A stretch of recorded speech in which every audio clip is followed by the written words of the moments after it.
Hello viewers, welcome to our channel. నేను మీ చరణ్ పరిమి. 26 మంది BRS ఎమ్మెల్యేలు బీజేపీలోకి వెళ్ళనున్నారా? ఒక బీజేపీ నాయకుడు ఇదే విషయాన్ని ప్రస్తావించారు. 26 మంది ఎమ్మెల్యేలు తమతో బీఆర్ఎస్ ఎమ్మెల్యేలు తమతోటి ఆల్రెడీ చర్చలు జరుపుతున్నారని, వాళ్ళు ఏ క్షణమైనా సరే బీజేపీలోకి వెళ్ళొచ్చు అని చెప్పేసి ఆయన అన్నారు. ఆయన ఎవరో కాదు, కేంద్ర మంత్రి, కేంద్ర హోంశాఖ సహాయ మంత్రి బండి సంజయ్. ఆయన నిన్న ఏమన్నారంటే 26 మంది బీఆర్ఎస్ ఎమ్మెల్యేలు తమతో టచ్లో ఉన్నారు.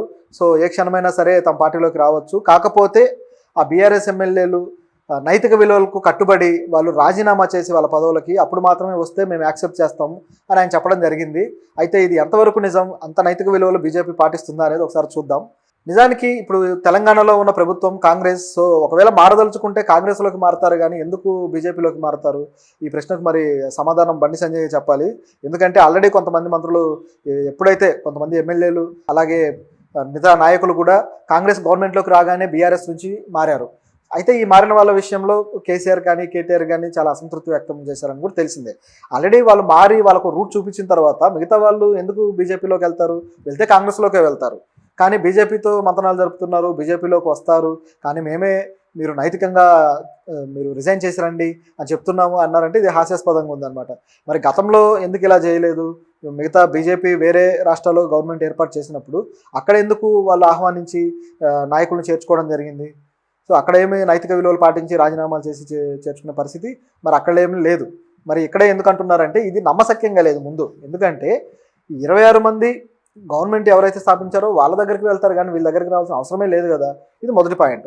ఇక రెండోది, బీజేపీ అంత నైతిక విలువలు పాటించి రాజకీయం చేస్తుందా ఈ నాయకుల విషయంలో, పార్టీల విషయంలో అనేది చూస్తే కూడా మనకు అనుమానం రాక తప్పదు. ఎందుకంటే మహారాష్ట్రలో శివసేనను చీల్చి బీజేపీ ఆధ్వర్యంలో బీజేపీ బలంతో కొత్త శివసేన ఏర్పాటు చేసి వాళ్ళు అధికారంలోకి వచ్చారు. ఆ తర్వాత మళ్ళీ ఆ శివసేన ఆ పదవికి రాజీనామా చేసి తర్వాత బీజేపీ నుంచి నాయకుడిని సీఎంని చేశారు, ఇప్పుడు ఫడ్నవీస్ కానీ వీళ్ళు. సో దీన్ని గమనించినప్పుడు మనకు తెలిసిపోతుంది కదా బీజేపీ ఎలా చీలుస్తుంది, ఎలా నాయకుల్ని కలుపుకుంటుంది. ఒక పార్టీకి క్రమశిక్షణ లేకుండా తమ మిత్రపక్షాలనే చీల్చి కలుపుకోగలిగే కెపాసిటీ ఉన్నది. పైగా గవర్నమెంట్ స్థాపించడానికి మరి వాళ్ళు అంత మొగ్గు చూపారు. వాళ్ళు ఎవరో రాజీనామాలు చేయలేదే.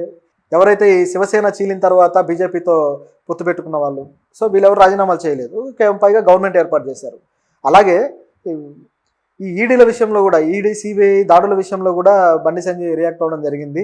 మేము నిజాయితీగానే ఈ ఈడీ సిబిఐ దాడులు చేస్తున్నాయి, అవి స్వతంత్ర సంస్థలు, ఆ దాడులతోటి బీజేపీకి ఎటువంటి సంబంధం లేదు అని చెప్పి ఆయన చెప్పడం చూస్తుంటే గురిగింజేలాగా అనిపిస్తుంది అన్నమాట. సామెత ఉంది కదా. సో ఇది కూడా పూర్తిగా అవాస్తవం, అసంబద్ధం. ఎందుకంటే ఈ బండి సంజయ్ తెలిసన్నాడా తెలియకన్నాడో తెలియదు, కానీ ఆయనకు అన్నీ తెలుసులేండి. ఎందుకంటే తమ ప్రభుత్వం గతంలో చేస్తున్నప్పుడు ఈయనే డైరెక్ట్గా ఈడీ వస్తుంది, అలాగే సిబిఐ వస్తుంది మీ దగ్గరికి అని చెప్పేసి వ్యాఖ్యలు చేసిన వ్యక్తి ఈయన. సో ఈయన అమాయకుడేం కాదు, ఈయనకన్నీ తెలుసు. ఈ ఈడీ సిబిఐ దాడులు చేసే విషయంలో కేవలం ప్రతిపక్షాల మీద మాత్రమే వీళ్ళు దాడులు చేయడం మనం ఎన్నో రోజుల నుంచి చూస్తూనే ఉన్నాం. గత 10 ఏళ్లుగా ఇలా ఎన్నో జరిగాయి. అసలు అవి స్వతంత్ర సంస్థలా లేకపోతే బీజేపీకి పెట్సా అన్నట్టుగా తయారైపోయింది. అలా కేవలం ఒక ప్రతిపక్ష పార్టీల వాళ్ళ నాయకుల మీద, ప్రతిపక్షాల మీద మాత్రమే వీళ్ళు దాడులు చేస్తారు. ఎన్ని ఆరోపణలు వచ్చినా అదానీ మీద మాత్రం దాడి జరగలేదు. హిండెన్బర్గ్ లాంటి సంస్థలు కూడా అదానీ షేర్ మార్కెట్ స్కామ్ చేశాడు, పలానా స్కామ్ చేశాడు అని చెప్పేసి ఆధారాలతో సహా బయటపెట్టిన ఆయన మీద మాత్రం ఎటువంటి దాడి జరగలేదు.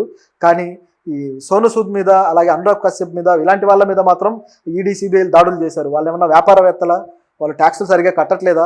కానీ వాళ్ళు బీజేపీ మీద ఏదో ఒక వ్యతిరేకంగా ట్వీట్ చేయడమో లేదా బీజేపీ చేసే యాక్టివిటీస్కి వాళ్ళు రియాక్ట్ అవ్వడమే తప్పైపోయింది. వాళ్ళ మీద మాత్రం దాడులు జరిగాయి. అలాగే ప్రతిపక్షాల మీద ఎన్నో జరిగాయి. ముఖ్యంగా ఈ ప్రతిపక్ష పార్టీలకు సంబంధించి ఈ దాడులు ఎంత విపరీతంగా జరిగాయంటే చివరికి అది కేసీఆర్ కూడా గత ప్రభుత్వంలో ఆయన ఉన్నప్పుడు ఈ వాషింగ్ పౌడర్ నిర్మా అని చెప్పేసి ఒక ఫన్ యాడ్ లాగా క్రియేట్ చేసి దాన్ని వైరల్ చేసిన సందర్భం ఉంది. అంటే ఎన్ని నేరాలు చేసిన వాడైనా సరే ముందు దాడులు జరుగుతాయి, ఆ తర్వాత వాళ్ళు బీజేపీలోకి జాయిన్ అయితే మాత్రం ఇక ఆ దాడులు ఉండవు, ఏముండవు, కేసులన్నీ కొట్టివేయబడతాయి అన్నట్లుగా పరిస్థితి తయారైంది. సో దీని విషయంలో కేసీఆర్ స్ట్రాంగ్గా కౌంటర్ వేయడం కూడా చూసాం మనం. మరి ఇవన్నీ బండి సంజయ్కి తెలియదా అంటే ఆయనకు తెలియకేం కాదు, ఏదో వాగాలి కాబట్టి వాగినట్టు తప్పితే అంతకుమించి ఏం లేదు. గతంలో అసలు ఎంతమంది ఎన్ని పార్టీల నుంచి ఈ కేసులు ఎదుర్కొన్నారో చూస్తే టీడీపీ నుంచి సుజనా చౌదరి కావచ్చు, అలాగే టీడీపీ సీనియర్ నాయకుడు రాజ్యసభ సభ్యుడు సీఎం రమేష్ కావచ్చు, అలాగే బెంగాల్లో ముకుల్ రాయ్ కావచ్చు, అలాగే సువేందు అధికారి తృణమూల్ కాంగ్రెస్ నుంచి, ఆయన తృణమూల్ కాంగ్రెస్లో మమతా బెనర్జీకి ఎంతో సన్నిహితుడు, కానీ ఆయన మీద కూడా ఇలా దాడి జరగడం, తిరిగి ఆయన బీజేపీలోకి వెళ్ళడం ఇవన్నీ మనం చూసాం. అలాగే ఈ విధంగా అన్ని రాష్ట్రాల్లోనూ ఈ విధంగా జరుగుతూ వచ్చాయి. సో ఇది మరి ఈ నాయకులకు కనపడదా మరి ఏంటో తెలియదు, కానీ ఆయన ఇలాంటి వ్యాఖ్యలు చేస్తూ వచ్చారు. సో ఇదంతా కూడా అంత కన్సిడర్ చేయాల్సిన విషయమేం కాదు, ఇదంతా కొట్టిపడాల్సిన విషయమే. నిజానికి ఎమ్మెల్యేల జంపింగ్ ఏదైతే ఉందో ఇలాంటి విషయంలో భయపడాల్సింది బీజేపీనే. ఎందుకంటే బీజేపీ నుంచి ఎంపీల జంపింగ్ అనేది ఒకటి ఉంది. సో ఆల్రెడీ ఇంకొక సంవత్సరంలో బీజేపీ నుంచి కొంతమంది ఎంపీలు జంప్ అవుతారని, లేదా ఇది చీలిపోతుందని, నితీష్ కుమార్ ఖచ్చితంగా దీన్ని చీలుస్తాడని చెప్పేసి కొన్ని వాదనలు వస్తున్నాయి. కొంతమంది ఈ అనలిస్టులు కూడా అంటూ ఉన్నారు. సో దాన్ని బట్టి చూస్తే ఒకవేళ బీజేపీనే కేంద్రంలో ఎంపీలు చీలి ఒకవేళ మైనారిటీలో పడిపోయే పరిస్థితి కూడా ఉందన్నమాట. సో దీన్ని కవర్ చేయడానికి, లేదా మేము చాలా స్ట్రాంగ్గా ఉన్నామని చెప్పడానికి ఇక్కడ వీళ్ళు ఆడే డ్రామా లాగా ఇది కనిపిస్తుంది. తెలంగాణలో చూసుకుంటే నిజానికి తెలంగాణలో ఇలాంటి వాదనలు రావడానికి కూడా బీఆర్ఎస్ అవకాశం ఇచ్చింది. ఎందుకంటే బీఆర్ఎస్ గవర్నమెంట్లో ఉన్నప్పుడు బీజేపీకి ఒక మంచి ఆయుధం దొరికినట్లుగా అయింది.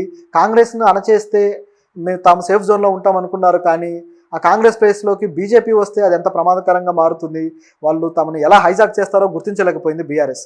సో ఇప్పుడు వాళ్ళకి ఆ తప్పు తెలిసి వచ్చింది.